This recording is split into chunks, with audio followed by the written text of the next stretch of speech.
Over the past year, I've discovered 5 habits that gives me better dopamine hits, and through that I have been able to regain my focus and increase my output. So I used to think that I had a discipline problem, like genuinely, and some days I would wake up and I'm very sharp, focused, and I'm very productive. And the other days that when those days come, I can't even sit still for like 10 minutes or can't concentrate on what I'm supposed to be doing. And I usually tell myself, you need to be more disciplined, right? But after a while, I started noticing something, that these were not just random occurrences. They were some patterns to when these things occurred or when these days occurred. And once I saw the pattern, I couldn't unsee it. I realized that it wasn't a discipline issue. In fact, after researching a lot and reflecting on what I know about the body's anatomy and physiology, I discovered that it was more of a dopamine problem. The first time I noticed it, it was honestly boring. And let me describe how I came to understand and what really happened. So I woke up and immediately grabbed my phone like everyone else does, right?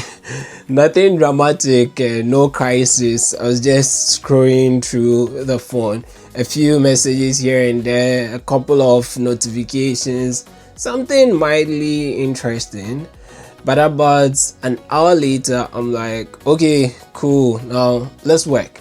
And I get up from bed and put the phone away, go sit at my workstation, and everything feels flat. Like, why does this feel so heavy? Why does something that I care about suddenly feel boring? The things that I enjoy doing is now feeling boring to myself. And that's when it clicked that I had already used my anticipation energy.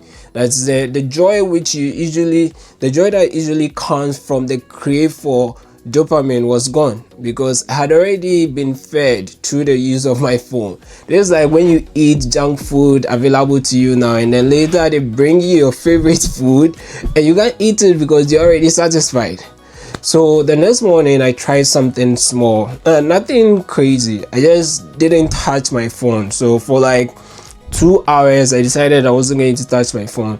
At first it felt weird, and I'm not going to lie, but it was challenging a bit. So what I ended up doing was I moved around, thought through the day, started writing as I used to do, and work felt easier that day. It wasn't really exciting, but then it was way smoother than the day before. That's when I realized something simple, that what you reward first in the morning kind of sets the tone for everything else in the day. Then I started noticing something else too. On the days where I worked first and then watched something later, the show felt amazing. Like whatever I watched, I was super pumped about it and excited, feeling very excited about watching it. Like it was properly relaxing. But on the days where I watched first and then tried to work, forget it. Like my brain was done. And so what I ended up doing was I flipped that sequence. I flipped that order, and I'd say I had to complete at least one focus block before any form of entertainment. And I didn't frame it as some sort of discipline act. I rather framed it as it's just a routine sequence that I need to follow. And over time, finishing the work started feeling good. Like I was getting better dopamine hits from it, like genuinely satisfying. And that surprised me, because I always thought that dopamine came from the reward that you get from things or doing things. But it turns out it comes from earning it. When you actually deserve it, it's so much better. Like knowing that I could get the reward if I completed this task on time made me want to complete it, and in fact I enjoyed doing that. And that's why I call it like better dopamine hit, because I don't regret doing it. It is way more enjoyable. Unfortunately, when we spend all the time scrolling on our phone, we only regret that we spent all of those time, even though it was fun doing it. But when you tend to put that into the work first, then entertainment later approach, you tend to enjoy and have better dopamine hits. Another thing that I discovered, which kind of surprised me, is this: like, big goals in themselves don't actually motivate me. Sometimes they are too big, you find it difficult to achieve, and they sound nice, they look good in a Notion dashboard, but what actually gives me momentum is the act of crossing something off. So you see from my board, for instance, like, I've been able to cross so many things off, and I started doing that daily. And even the small things, like when I started tracking the small wins, these are not necessarily very impressive things like script rating. So if I was going to write a video, if I went to work on a video, have I written a script? Did I do my workout? Did I send an email? And when I started doing that, I noticed something, that my brain doesn't necessarily crave success, it rather craves progress signals. So when it sees movement, it gives me energy to keep moving, like more energy. As soon as I check something off, like, I feel that I want to do more, I'm pumped, I want to do more. And that changed how I think about productivity completely.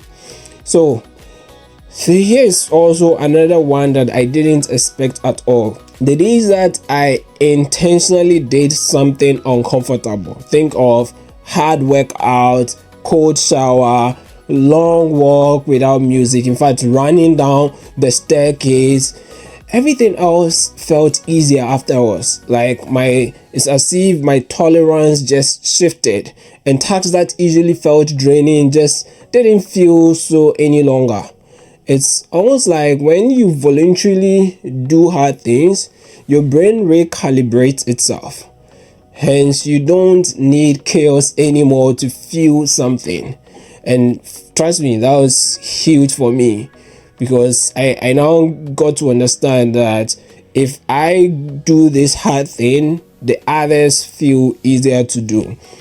And then there is the sneakiest one, which is random rewards, like checking messages just in case somebody sent me one, refreshing social media feeds just in case. And if you would be honest, I want to ask, how many times a day do you find yourself refreshing your social media feed to see if something new came up, or a new message or a notification?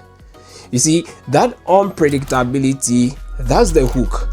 So what I did was I tried scheduling it. So I fixed times for checking my messages and my feed. I turned off my notifications, and at first it felt restrictive, trust me. Then it felt peaceful, and my focus also stabilized. Not because I became some form of monk, but because I stopped letting the randomness decide what my brain will change after.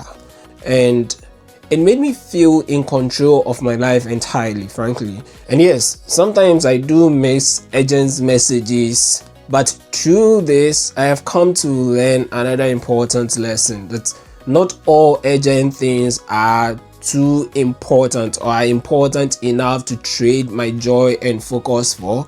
So I'm glad that I went this approach, and it's been helping a lot.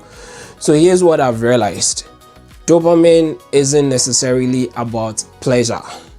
It's more about what your brain believes that is worth pursuing, and your habits on daily basis are actually training it every day. Your brain is actually being trained daily on what it should focus on for you to get dopamine. So if you're training on cheap dopamine hits, it's going to go after it every single day. But if you do some of these things that gives you better dopamine hits, then it will begin to focus on those. An example is, if you constantly reward distraction, then you begin to crave distraction more. And if you consistently reward progress, you'd begin to crave progress. So it's not about being stronger or having a strong willpower. It's more about being strategic and determining what exactly you want to focus on, or you want your brain to be going after. If you want to test this, what I recommend is don't overhaul your entire life. Just experiment for say a week. For example, you can try these 5 habits that I've discussed in this video, which are the habits that I have found to be giving me better dopamine hits. One is delay your first hit of cheap dopamine by not using your phone first thing in the morning. 2, make sure you do work before entertainment. If you're a student, you study before you consume any form of entertainment. 3, track small wins. Check them off as you do or as you progress. Then 4, do one uncomfortable thing daily. Then 5, batch your notifications and checking of social media feeds. Just see what happens, because I believe that once you also notice that pattern, you can no longer unsee it and you would see a big change in your life. I'll see you in the next video.